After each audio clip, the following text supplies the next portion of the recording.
እግዚአብሔር የተመሰገነ ይሁን። ዛሬ ደግሞ ስለ ውበት እንነጋገራለን። Beauty is in the eye of the beholder ይላሉ።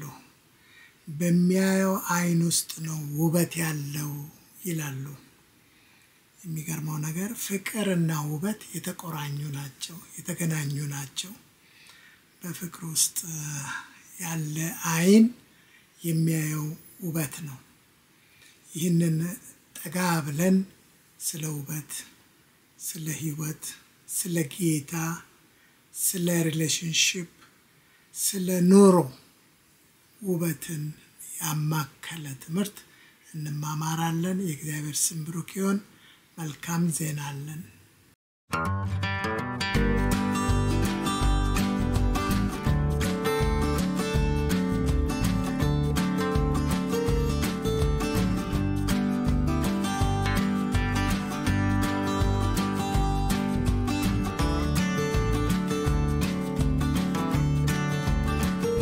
የእግዚአብሔር ቃል መክብብ ላይ ነገርን ሁሉ ውብ አድርጎ ሰራው ይላል። በጊዜው ነገርን ሁሉ ውብ አድርጎ ሰራው እና ውበት እንዲከበን በውበት ውስጥ መኖር እንዲሆንልን በመጀመሪያ ማወቅ ያለብን የጌታን ውበት ነው።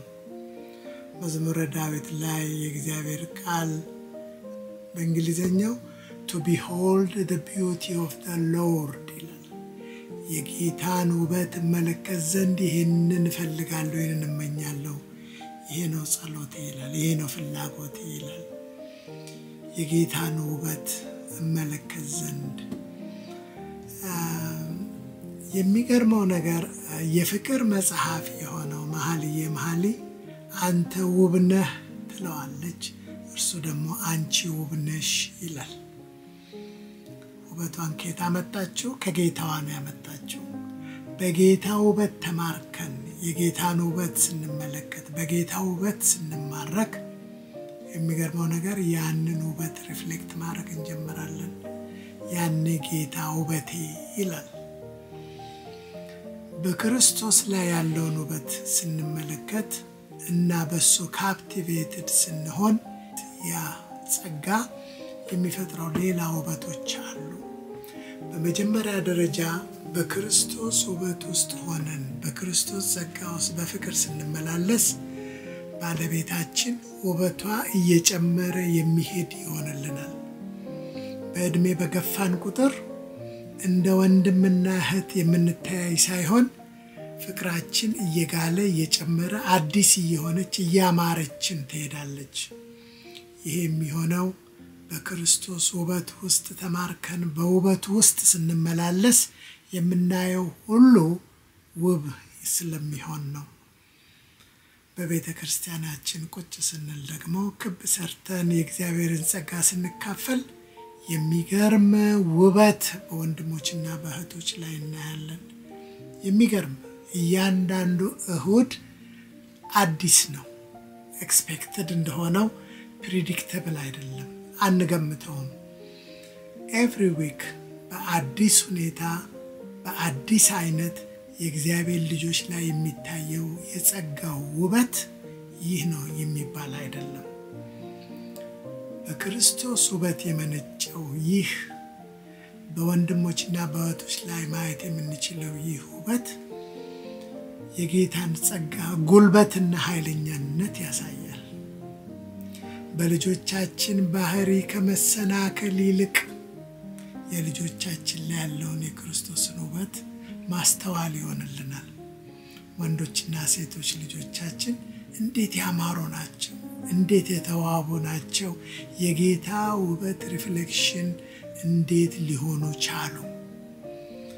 የእግዚአብሔር ሲፈጥር ሁሉ መልካም እንደሆነ አየ ሲል ሁሉ ነገር ፐርፌክሽን የእግዚአብሔር ባህሪ ነው። አሰራሩ ሁሉ ፍጹም የሚለው ቃል ይገልጸዋል። እንከን የለበትም። ታዲያኛንም ነውርና ነቀፋ የሌላችሁ ይላል። እንከን የሌላችሁ በክርስቶስ ኢየሱስ ሆናችሁ ይለናል። በአዲስ ፍጥረታችን ውስጥ የምናየው የክርስቶስን ውበት ነው። ምን አይነት የሚያስደንቅ ፖዚሽንና ጸጋና ልብስ አለበሰን። የክርስቶስ ውበት። አይገርምም? ወጣ ብለን ስንሄድ ማስተዋል ካለን የምናየው ውበት ነው። የዛፎቹ፣ የቅጠሎቹ፣ የወፎቹ ድምጽ፣ የፀሐዩ ሪፍሌክሽን፣ የአበባው ረስንቱ በመንገዳችን ላይ የሚታየው የተፈጥሮ ውበት የእግዚአብሔርን ድንቅ ሥራ የሚተርክልን ነው። በዚህ ማስተዋል ውስጥ ለመኖር በፕሬዘንት ውስጥ መኖር አለብን። በሐሳብ ተውጠን በአእምሮአችን ውስጥ የምንኖር ከሆነ ምንም አይታየንም። ዝም ብሎ መሄድ ነው፣ ዝም ብሎ መንዳት ነው፣ ዝም ብሎ መጓዝ ነው። ነገር ግን በፕሬዘንት ውስጥ የምንኖር በአሁን ውስጥ ናው በዚህ ታይም ውስጥ የምንኖር ከሆነ የምናስተውለው ነገር ውበትና ውበት ብቻ ነው። ቤታችን ስንመጣ ትንሿን ቤታችንን እናስውባታለን። ውጡ ውጡ የማይል ኢንቫይሮንመንት ውስጥ እግዚአብሔር ይከተናል። አያችሁ፣ ብዙ ነገር አያስፈልግም፣ ብዙ ሀብት አያስፈልግም፣ ብዙ ትልቅ ነገር አያስፈልግም። ጥቂቷ በእጃችን ላይ ያለችዋ ነገር ያማረች ናት። ያማረችና ቆንጆ ውብ የሆነች ነገር ናት። በመንገዳችን ስንመላለስ፣ በቤታችን ውስጥ፣ በህይወታችን፣ በሪሌሽንሺፓችን ከወገኖች ጋር ስንመላለስ የእግዚአብሔርን ውበት እናያለን።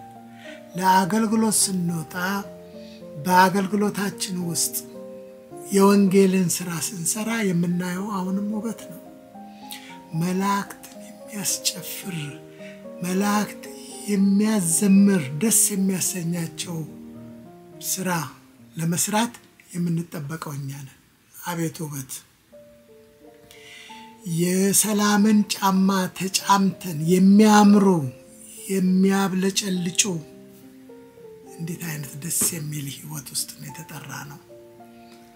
ነገርን ሁሉ ውብ አድርጎ በጊዜው ይሰራዋል።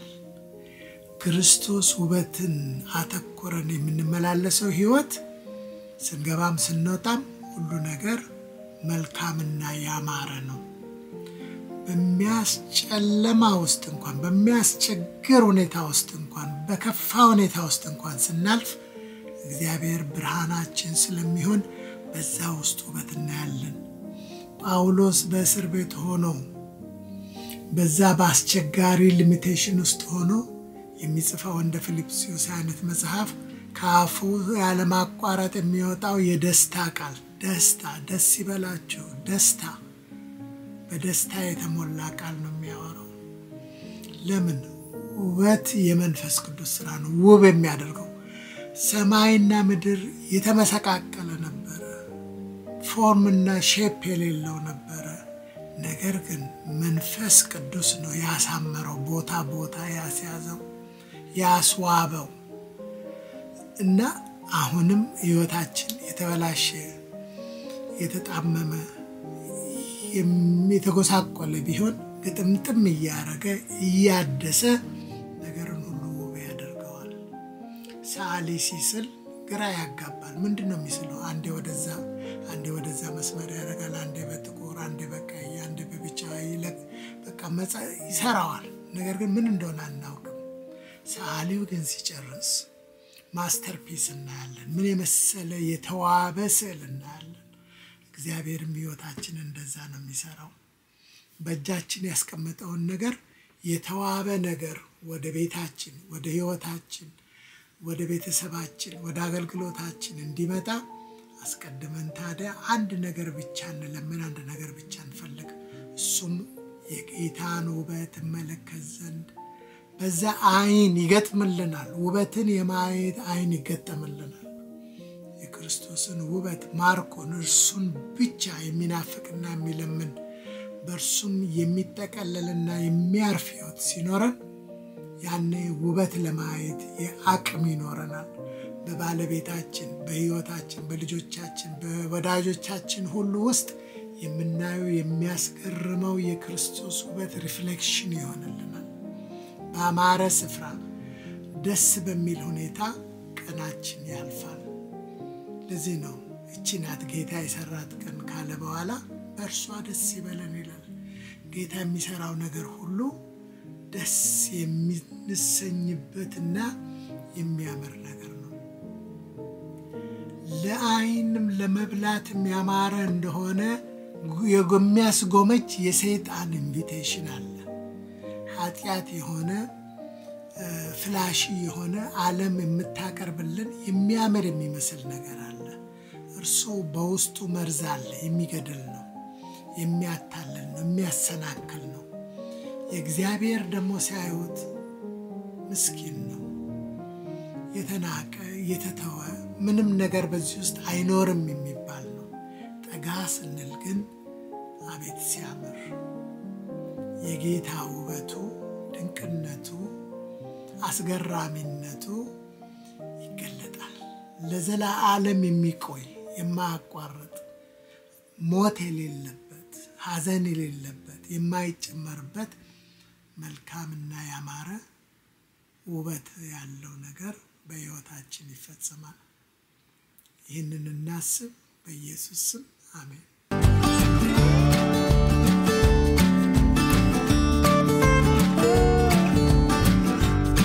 የጻድቃን መንገድ ግን እንደ ንጋት ብርሃን ነው፣ ሙሉ ቀን እስኪሆን ድረስ እየተጨመረ ይበራል። መጽሐፈ ምሳሌ ምዕራፍ 4 ቁጥር 18። Thank you for listening. Please subscribe and share with your friends and family.